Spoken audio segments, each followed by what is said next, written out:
I'm very impressed by your Minister of Foreign Affairs, and I see some of his speeches. One of the things that I think is clear for both the UAE and for India today is we don't need to choose sides. How does a country like yours, a city like yours, navigate these geopolitical headwinds? And by the way, technology is perhaps the new battleground for all of this. So how do you keep your head down and navigate these choppy seas where you have these geopolitical tugs and giants battling it out in old and new theaters? How do you manage that? Historically, the world was a world where it was either unipolar or bipolar or tripolar, where you had to choose sides. I'm very impressed by your Minister of Foreign Affairs, and I see some of his speeches. And one of the things that I think is clear for both the UAE and for India today is we don't need to choose sides. At the end of the day, politics is determined by the best interest of certain parties.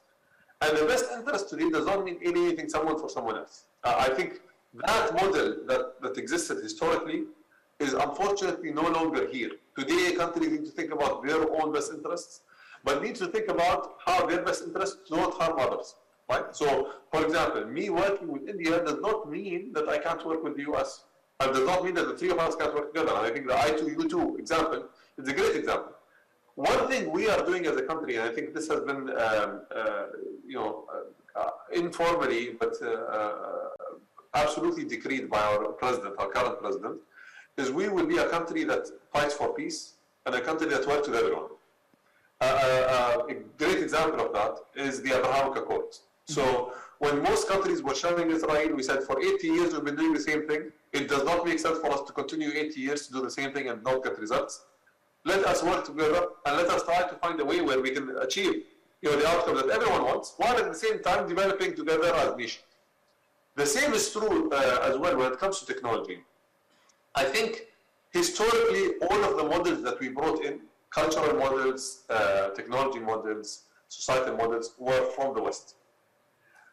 Today, the examples that we need to do are examples that are balanced. We should not be sensitive about our culture. We should not be sensitive about our history. We should not be sensitive about our needs as a global population or as a local society. So I'll give you an example. I think the influence of Bollywood today on people in the UAE is huge. People watch Bollywood, they have an affinity towards India. I don't think it should only be Hollywood. The same with technology companies. Today, some of the Indian unicorns are coming and dominating the UAE market and the regional market. I think, well done, we should do more of that. It should not be a one-size-fits-all. And the moment that you do not actually match or agree with a certain mindset or agree with a certain direction, that you get affected or you get threatened. Because at the end of the day, the local characteristics of countries are different.